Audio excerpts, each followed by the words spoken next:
We have a great show. We have Brad Clinthorne from Steve's Real Food joining us, talking to us tonight about cats, cat nutrition, cat behaviour, cat stuff. Very important. I've had cats all my life and there's so many things that I didn't know about cats. I'm excited for all you cat lovers out there to hear more from Brad. Right after Brad, we have the chat box, and we have another viewer question in the chat box tonight. We are talking about animals suffering from depression and suicide. Do they? You can find out if you stay around for long enough. Don't go anywhere. The Animals television show is about to start.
Welcome to the Animals television show, everyone. I'm your host, Romy Bueller, and I'm excited for this show tonight. As a cat lover and as someone that knows that people need to learn more about how to look after cats, this one is going to be a good one. I have Brad Clinthorne from Steve's Real Food joining me, everybody, and I am excited because he is a pet lover and a nutrition enthusiast. And you put pet and nutrition in the same sentence, and that fizzes me up because we all need to learn more about how to feed our animals. I want to introduce you to Brad, so let's jump on over and see what he has to say to us tonight. Welcome to the Animals television show, Brad. It's great to have you drop by and chat to us, and I'm really looking forward to this chat because, as you know, we had dogs a couple of weeks ago, and I really wanted to have a show specifically for cats. So I'm really interested to hear what you have to share with us tonight. So thank you so much for joining me on the show. Thank you so much for inviting me, Romy. Yeah, no, my pleasure. Now, Brad, you are currently working for Steve's Real Food, and I'd like to hear a little bit to start with about, you know, your background and where you're coming from, and then perhaps the history of Steve's Real Food and what they're up to, because I know they don't just work with cats, but sort of a bit of their history, if you can. Sure, absolutely, yeah. So growing up, my mom worked at the local science center, and she would just bring me there and let me go. And so I spent my whole childhood surrounded by animals. And getting into trouble in the local pond. But needless to say, I really found a strong attachment with animals. You know, it's hard not to love them if you spend a lot of time around them. They're so terrific. Absolutely. My life took me a lot of different directions. I ended up managing retail, totally away from the pet industry, which was sad, but that's how life goes. I ended up in the film industry, again, total random non sequitur. And after the film industry, I wanted to get back to animals. And so I started working in a pet store. And that's actually where I met my wife. She hired me and she was the one running the store. Now, of course, she wasn't my wife then. That would have been a little strange. And I didn't even know she was going to be, obviously. But it really worked out for me. So I spent about 8 years managing pet stores. until I joined with Steve's Real Food at the beginning of 2021. For the past 4 or 5 years, Steve's Real Food has been just a terrific partner to me, but also my favorite food company. I've done a ton of research. When you are working in pet retail, you are just inundated constantly with information. Some of it is not very good. Some of it is terrific. Yeah. And Steve's Real Food was always a purveyor of really good information. And so I really liked that. But then the food and the company ideals also just really spoke to me down to a base level. And so I was thrilled when I got the opportunity to join the company earlier this year. So Steve's is actually the original commercially available raw food here in the U.S. Right. It was Okay. founded back in 1998 by a guy named Steve Brown, who was making his own raw food just like tons and tons of people. And he just got to the point where he was making so much of it, I may as well make this commercial. But the thought that he put into formulating these diets is just far above and beyond what most people do. He was not in it for the business. And in fact, he left the business a few years after he started it. He was in it for the love of formulating and the love of animals. And so that made just such a powerful food. Yes. Well, they say that, everything is energy, as you probably know. And when we make something with love, it's got a different energy attached to it. So absolutely. I totally agree. Yeah. Yeah. We're going to talk a lot about cat nutrition. What's Awesome. the history of cats? Do you know what the history of cats is? Yeah, absolutely. So about 3.4 million years ago, they branched off of the cat tree and started becoming cats as we know them. We always think of lynx and bobcat being pretty similar to our cats. They look somewhat alike. They actually branched off that same tree 4 million years before that. So cats have been doing their own thing for a long, long time. It was only about 12,000 to 8,000 years ago that they started hanging around humans. And that's just because we were farming and rodents built up around us. So it was easy prey. They're actually seeing the same thing happen right now in Portugal. There's a species of wild cat there.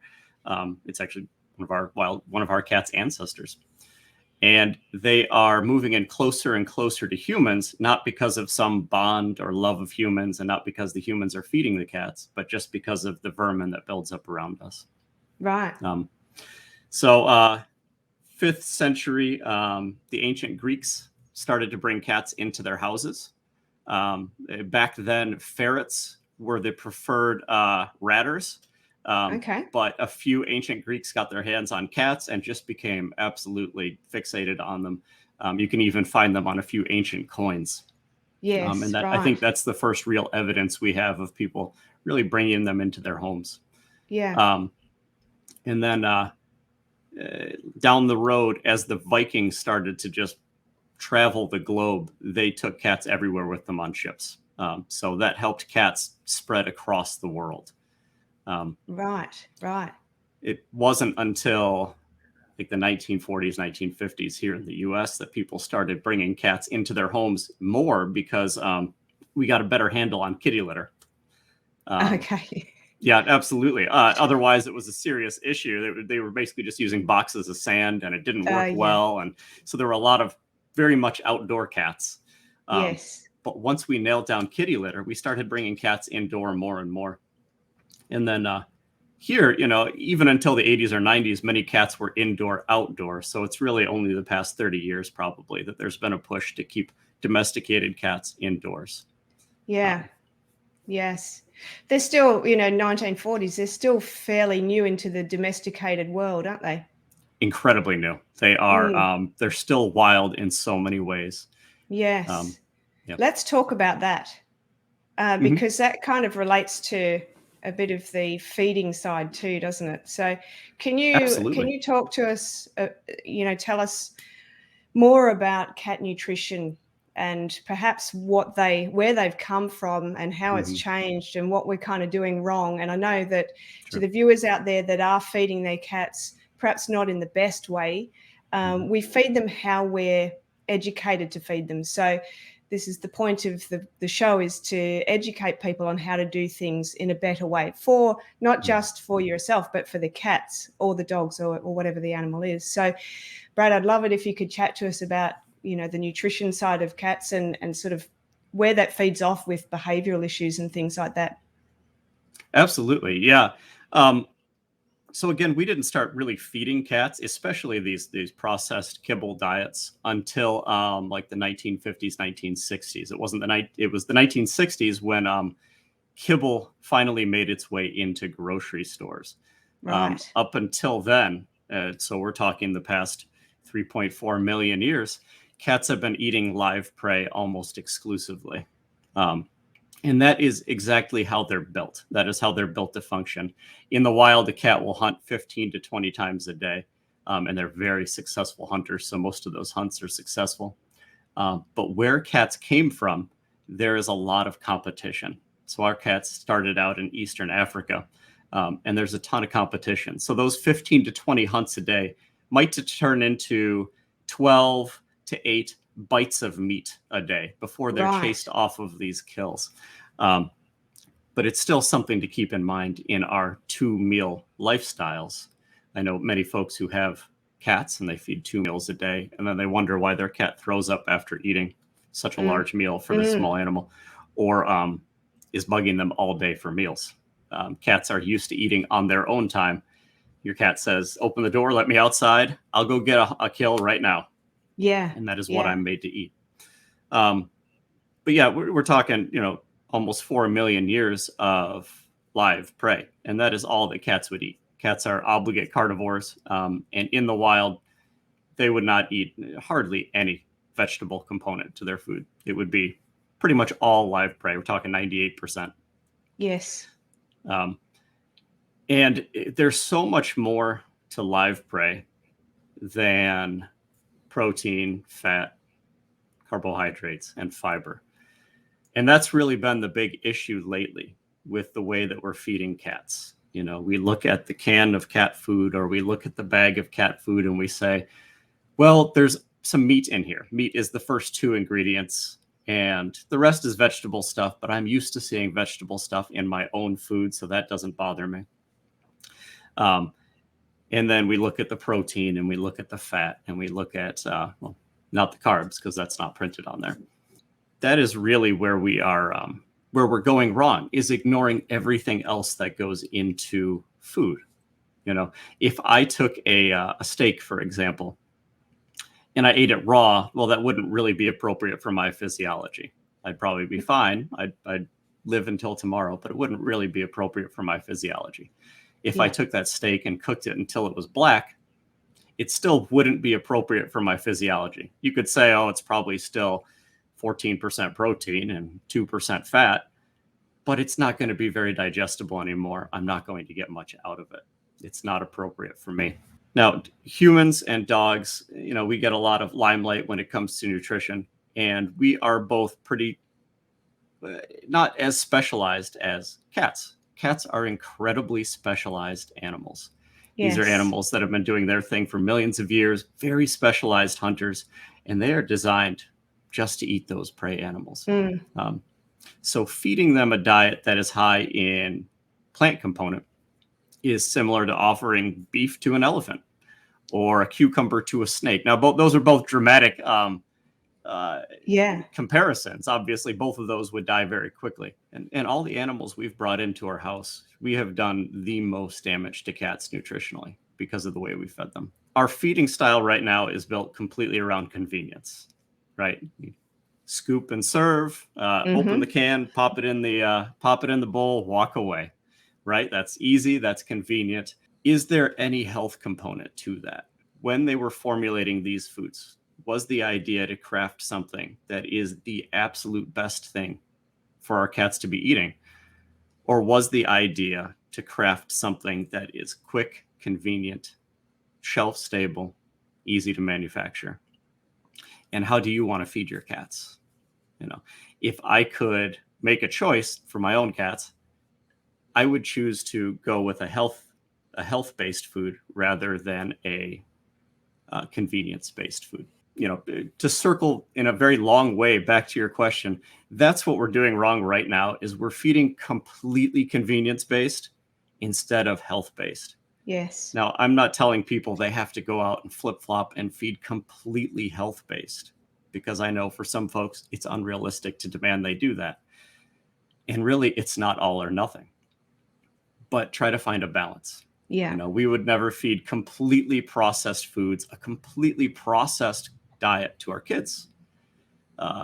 We would just never do it. We would never choose just one company and trust that company to feed our kids for their entire lives. We're going to feed variety. We're going to feed some fresh foods, some real foods.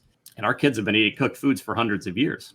Yes. Cats have been eating cooked foods for 40, 50 years. They are not at all prepared. Their digestive systems are not at all set up to process the foods that we're feeding them. Yes. Yes. Yep. It was a really good point that you made, that I think what a lot of people get scared of is, oh my God, because ultimately the majority of people want to look after their animals the best way possible.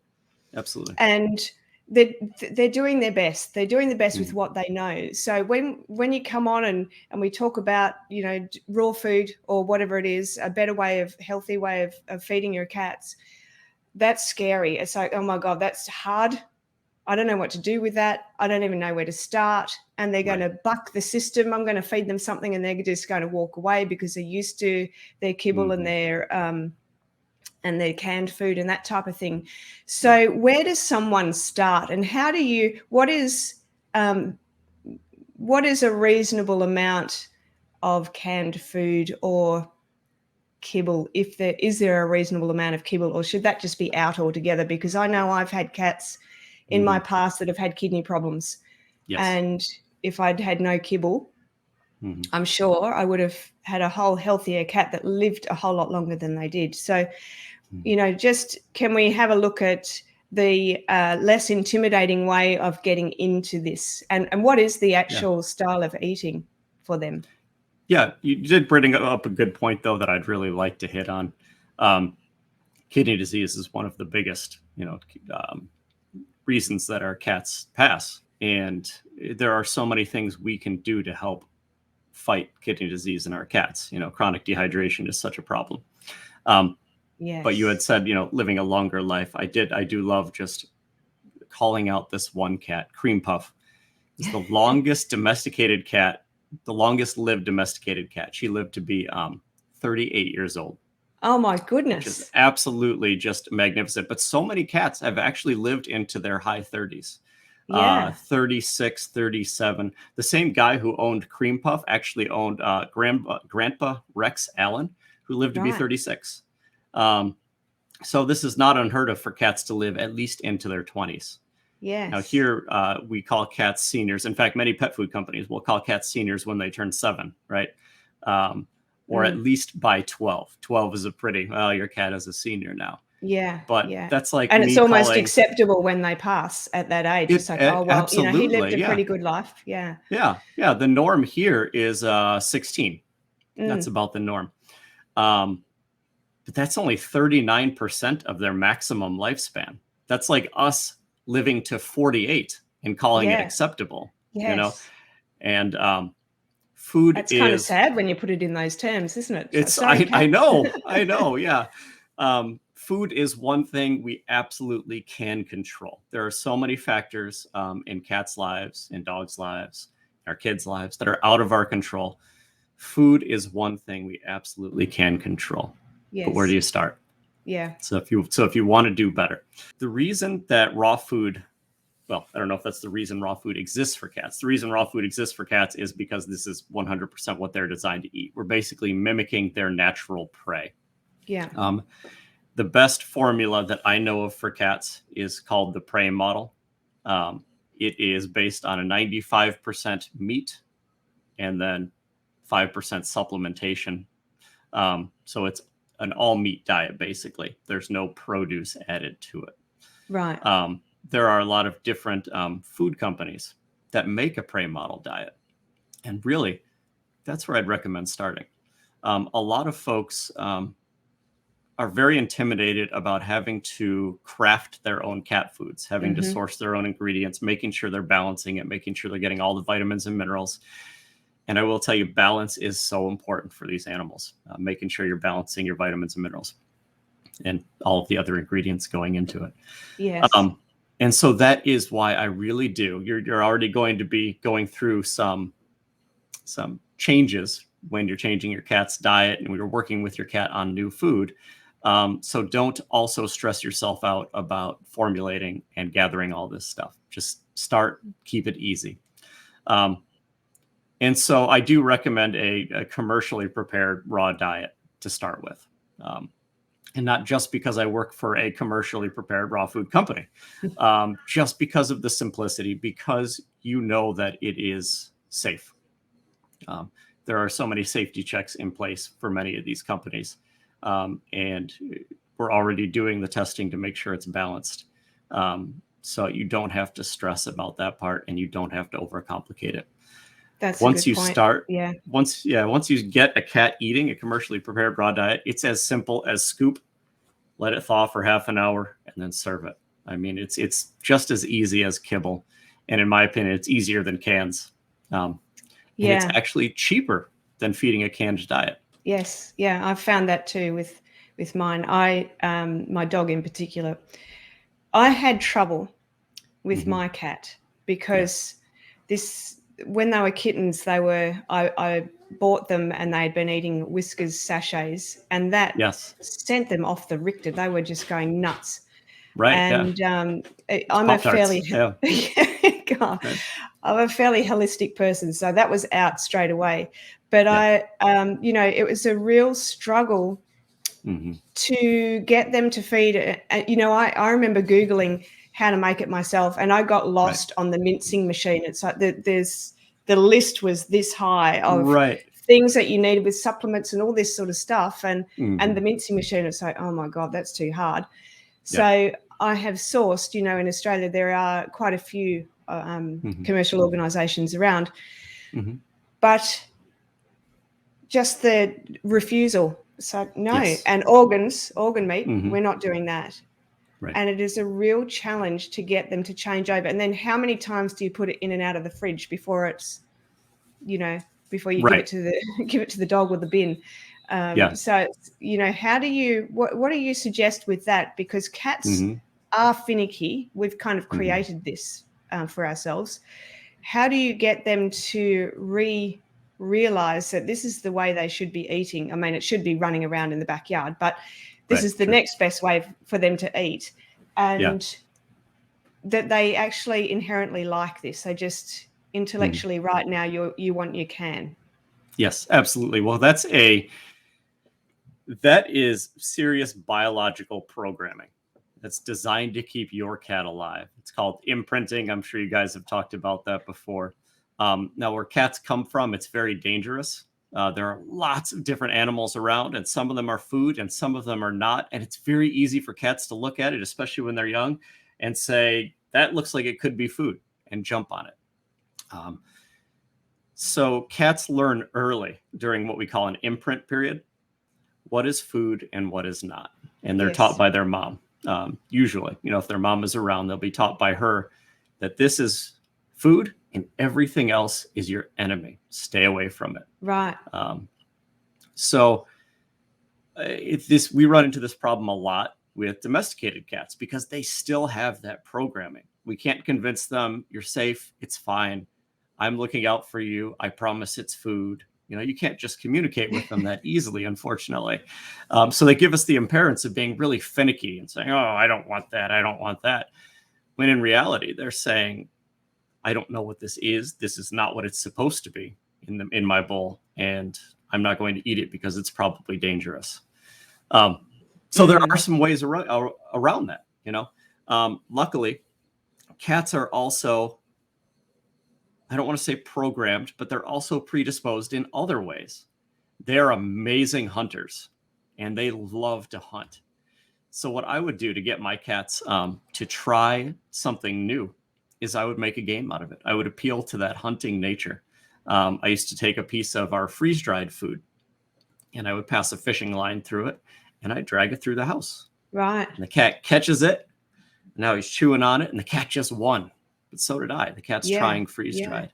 And a lot of times, once you get them introduced to it, it makes it a little easier to get it into the bowl. Now, the other trick, though, is the bowl. They can imprint on food type. They can imprint on that X-shaped kibble, but they can also imprint on location.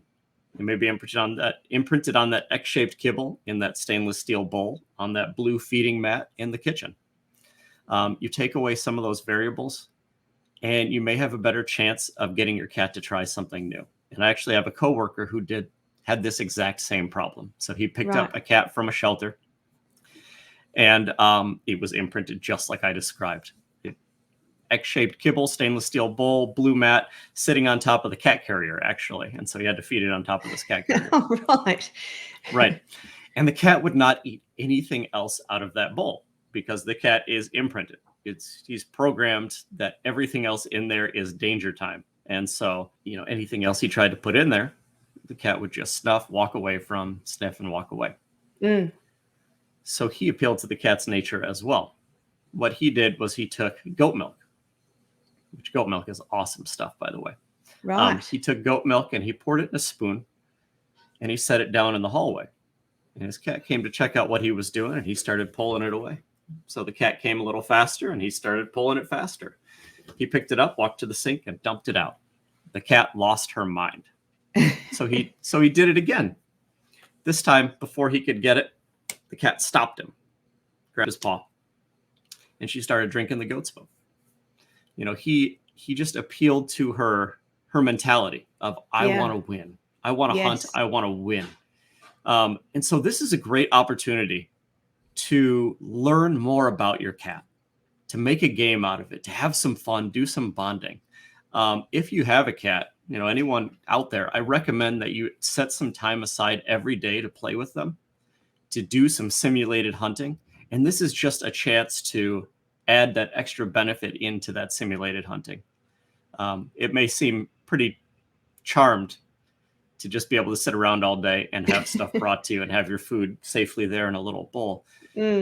But cats are hardwired for survival and for hunting. And so for them, it can definitely contribute to depression that we were talking about before. Yeah. Yes. But before I get off topic, I do want to share one other thing that he does to get his cat to eat raw food. Now, she still will not eat raw food out of that stainless steel bowl in the kitchen. I doubt he still has it there because it's not like he's feeding her the X-shaped kibble anymore. Yeah. But what he does now is he will take a spoon and he'll put a piece of raw food in it, piece of thawed raw fruit food. And he has like 9 different feeding stations around the house where he'll take it and she'll follow him. And if she's following too closely, he'll turn around and go to a different one. He always keeps it a little challenging. Right. But my favorite is the coffee table. So in his house, cats are not allowed on the coffee table. He sets the spoon down. They walk away. You hear the spoon start to rattle as she eats it. Oh, yeah. Yep, absolutely. And someone yells her name. She comes strutting by and rubs up against the person who yelled her name. Just showing off that she won. That's what it comes down to, though. Learn about your cat. Cats love to win. They absolutely just love it. And they are such natural-born hunters and thieves. Just appeal to that and use it for you. Use it to your advantage. Yeah. The goat's milk, I'm assuming that that's a good thing for them to be drinking. And obviously cow's milk, not so much, but goat's milk is kind of made up for them. Yeah, raw goat's milk, it's got a lot less lactose in it, and then it actually has lactase in it as well, which is the enzyme that breaks apart lactose. Right. So you don't run into the same lactose intolerance issues. Right. So everybody out there, don't replace goat's milk with cow's milk. Okay. Don't go for that alternative if you're going to be trying that game. So with the raw food, which has got your organs, and I'm assuming it's meat, the protein, the organs, the bone kind of blended up together. The same as the dog barf diet, or is it It's very similar to that, yeah. Now, the barf diet usually does include some produce. So it's just a distinction of not having the produce. But yeah, you're basically taking raw meat, organ, and bone, and then grinding it fine enough that your cat can digest it without a problem. And then at Yes. Steve's, we're adding some extra supplementation. It's all in natural forms. We don't do any synthetic vitamins or minerals. But that way we're really ensuring the cat's getting absolutely everything they need. Yeah, because you hear the word taurine a lot.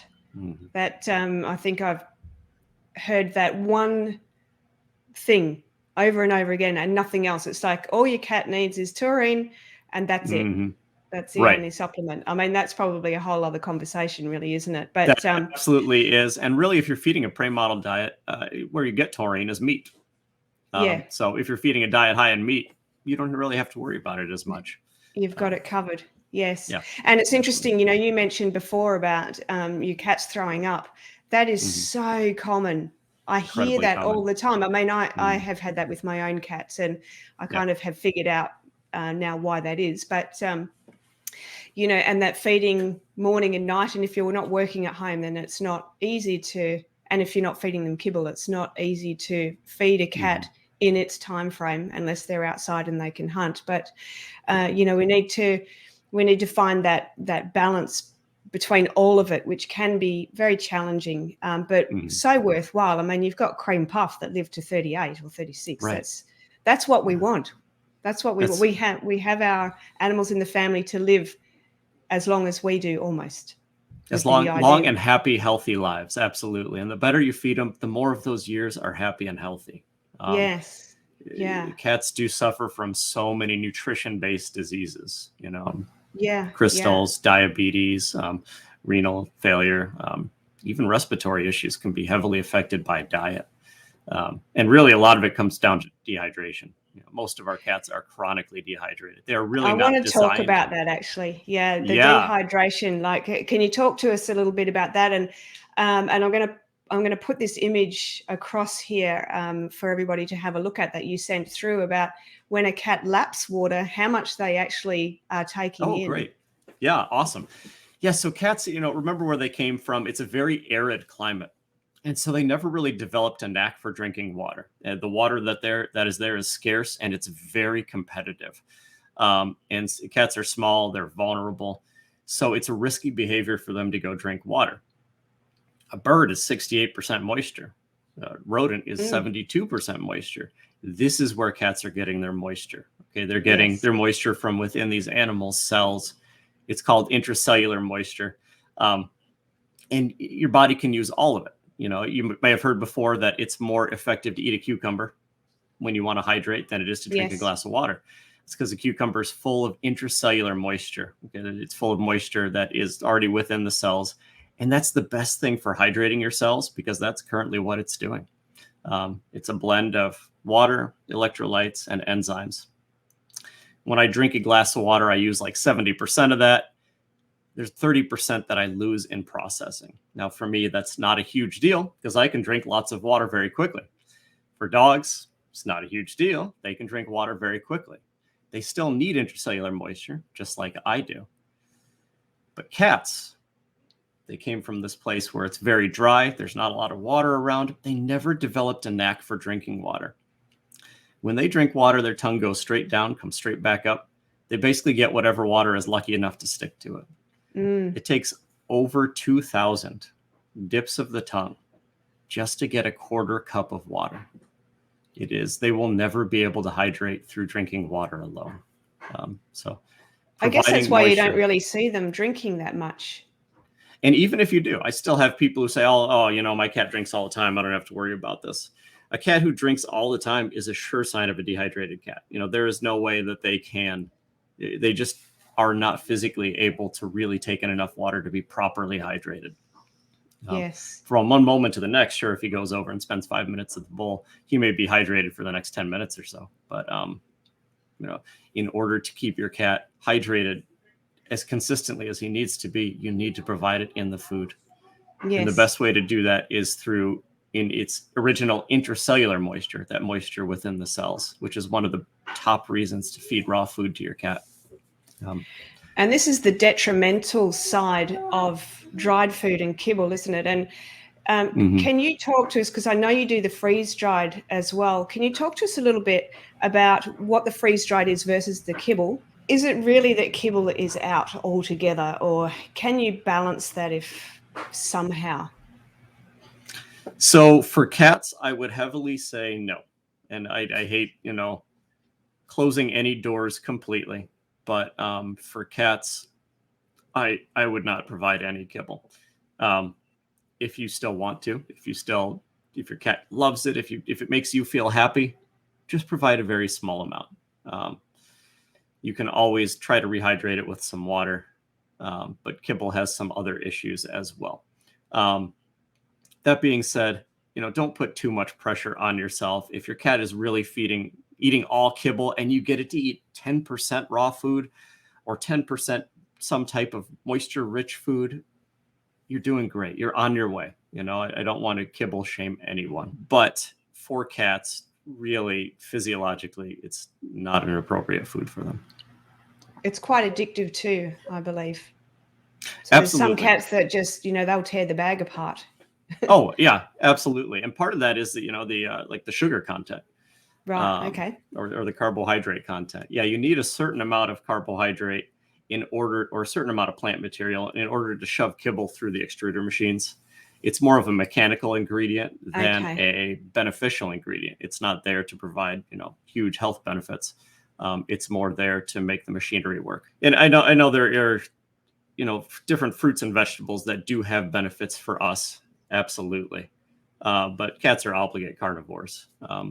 As long as they're eating good, clean sources of meat, they should be getting what they need. Yes. So there's no point in talking about vegetarian cats, because I know there's a bit of a push there, but we won't go down that path because that's another show. Yep. So talk to me about the freeze-dried foods. Yeah. So in order to make the base food first, all we're doing, I already explained this, but I'm going to go through it one more time just to keep it close to the freeze-dried section as well. We're taking these whole ingredients. Okay. We're taking 95% meat, and then we're taking a sprinkling of supplements. We're grinding it all, and then we're freezing it, and we're shaping it as well. So that is the finished frozen raw product. After that, it goes through a kill step treatment in order to make sure that there's no pathogenic bacteria, but you're basically done. When you make freeze-dried, you're taking this finished frozen product, and then you're putting it in a freeze dryer machine. And all that does is it lowers the temperature and draws all of the moisture out of the product. And so you end up with a product that is raw meat, but it doesn't have any moisture. It almost looks pillowy. It's soft, it's crumbly, and it can be a great way to bridge cats from kibble diet to a raw diet. So they're not getting any hydration from that, obviously. Is that something that you would put water into to kind of rehydrate the dehydrated? 100%. Yep, 100%. You can use it. I mean, if you use it as treats around the house or something like that, you don't have to rehydrate every drop of it, although I would recommend doing that. But yes, you would absolutely want to rehydrate that before you feed your cats. Don't rely on them. Putting it on the fishing line and getting them it's to such run a around. fun, engaging way to get them to try something. And cats, they just love chasing stuff through the house, and they get a hold of it and they get their teeth on it. And just for them to get some exercise too, particularly if they're indoor cats.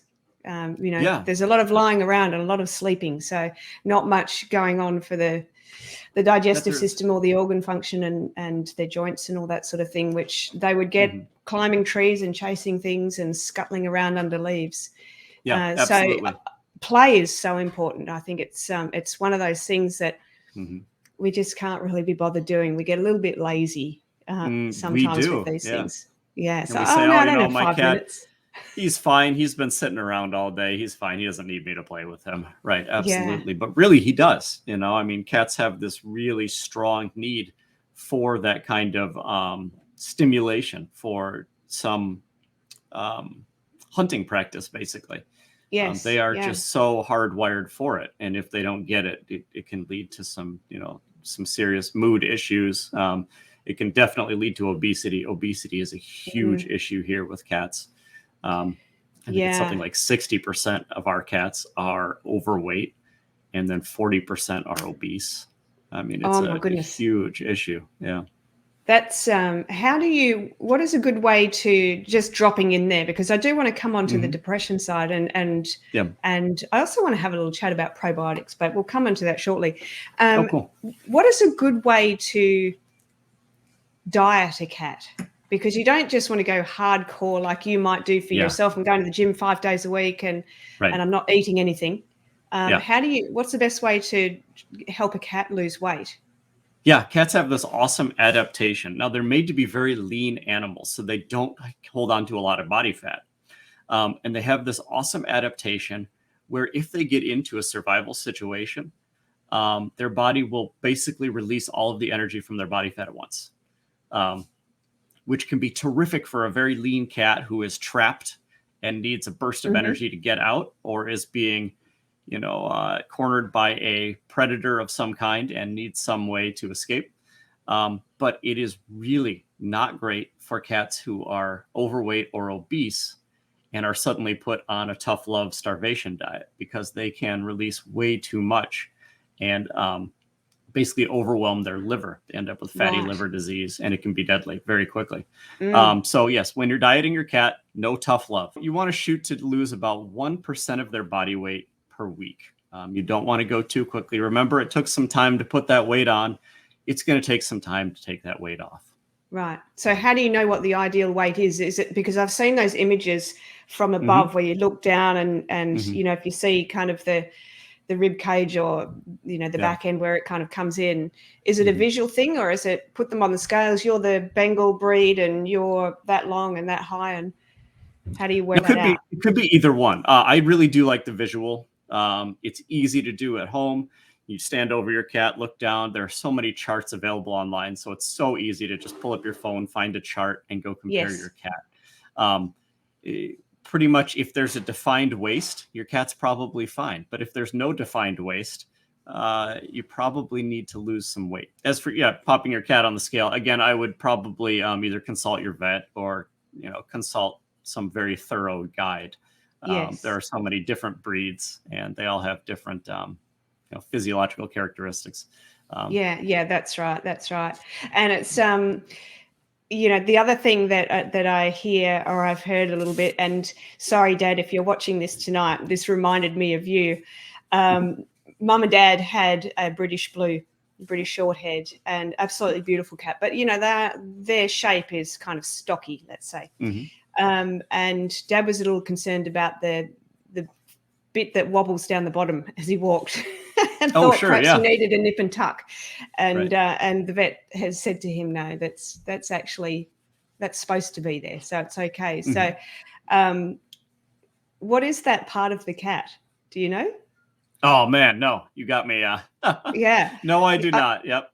I did read about it once. It's like, no, that is actually I think what I read was something about if they got into a fight or something like that, it kind of there is like an extra layer for protection in there. Yeah, a lot of animals have that. Dogs carry it on their necks, and absolutely.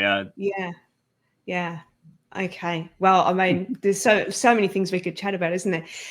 Brad, let's have a little chat before we finish off. Let's have a little chat about sort of the behaviors and the depressions and the things that you commonly see in cats, and the link, I guess, to the nutrition side, because it's not always nutrition, but certainly, if you can talk to us a little bit about that. Nutrition can be a huge component. Absolutely.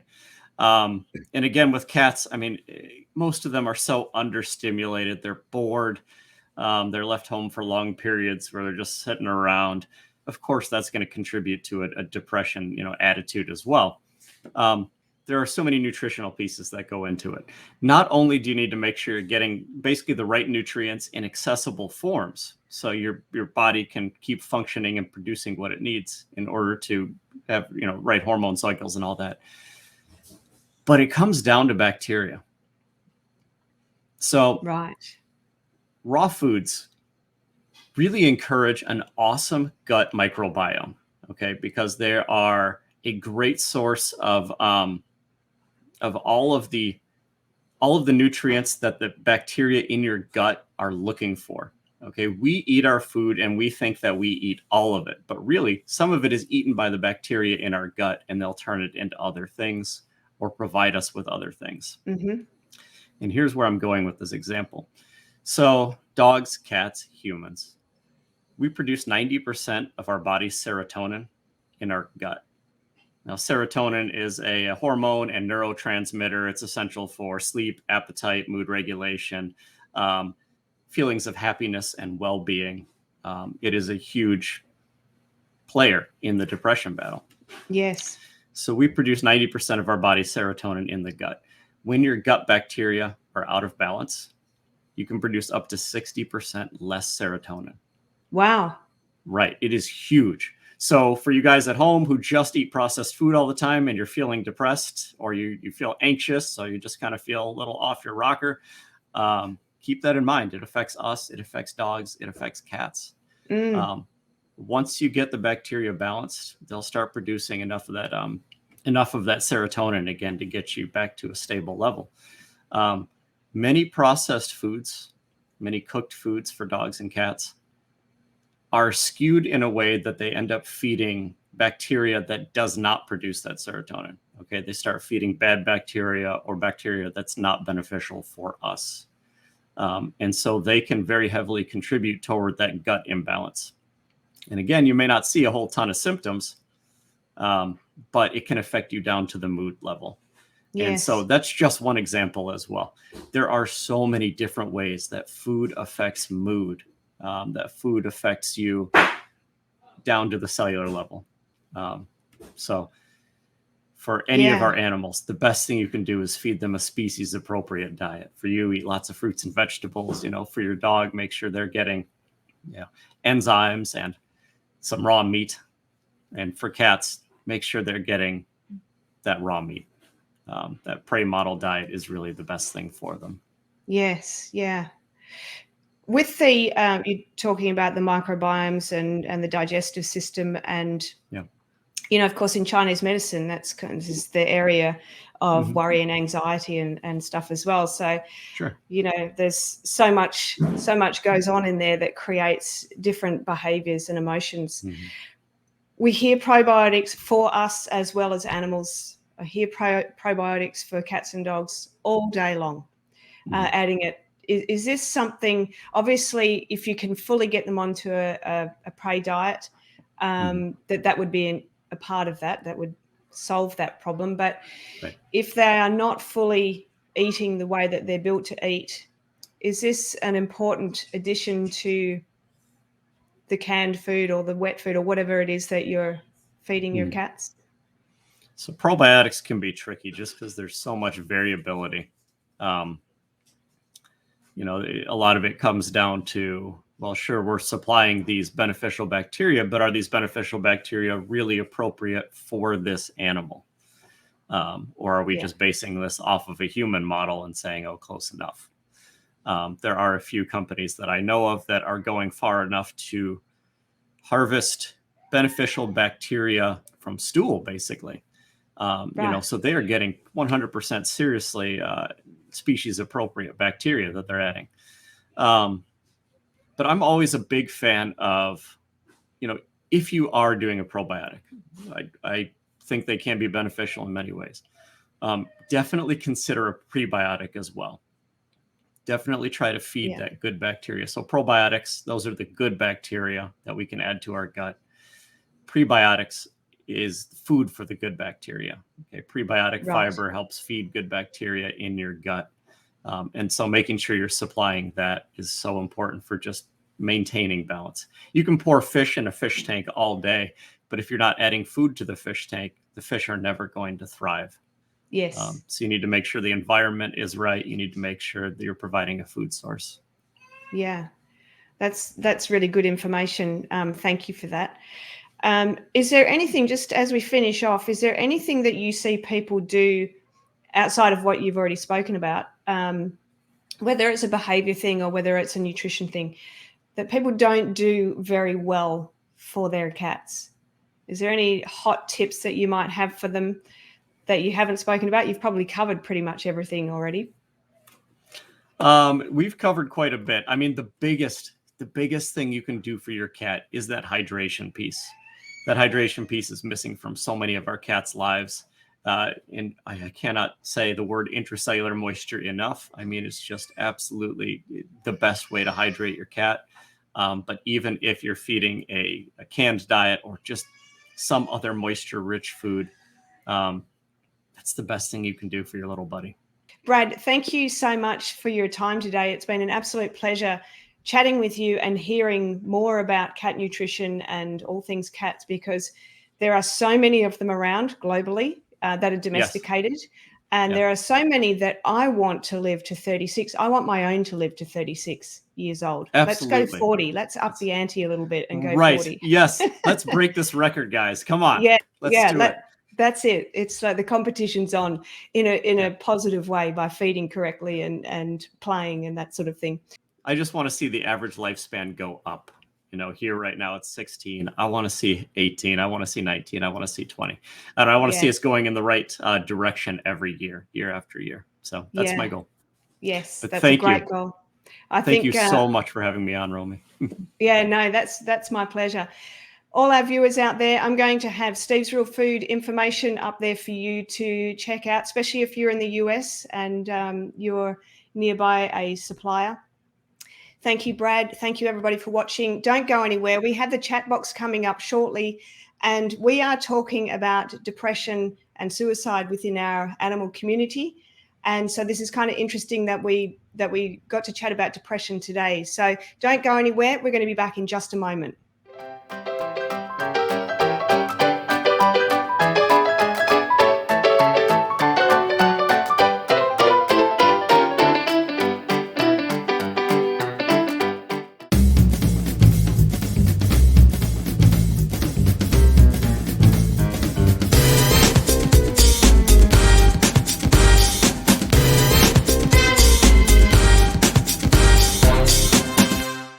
The Animals Chat Box is the segment where I get to have a chat with some of our viewers' animals. Now, it's not a verbal conversation like I'd ordinarily have with someone. It's a conversation using the language of animals where we transfer images, words, and feelings from one to the other. I can smell on behalf of an animal, I can taste what they taste, hear what they hear, I can feel in their body what they feel. And you can gather a lot of information communicating this way, from behavioural issues to emotional and mental health issues. I can taste their food and I can feel in their body where they're unwell or where they're injured. This is often referred to as animal communication. Right now, we have some animals waiting for us in the chat box. Let's go see who they are and what they've got to say to us today.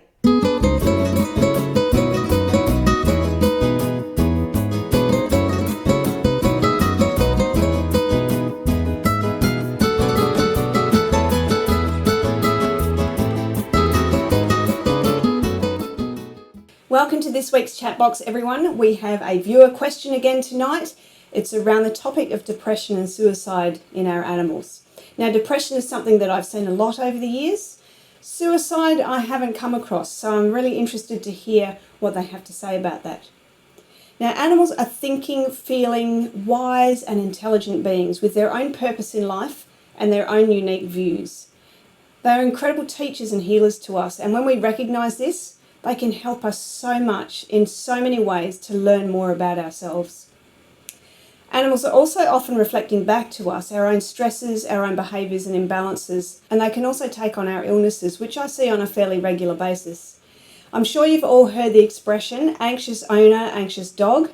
Many of you would have even seen that within your own household. Pay attention to what's going on with you when you're wondering what's wrong with your animals. There may well be some clues there for you. Coming back to animals feeling emotions like depression.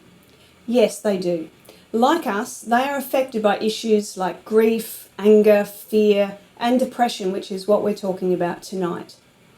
Now, I didn't specifically seek out a particular animal, but the horses seem to be on a bit of a mission tonight to get their word across, promptly followed by the cat and dog fraternity.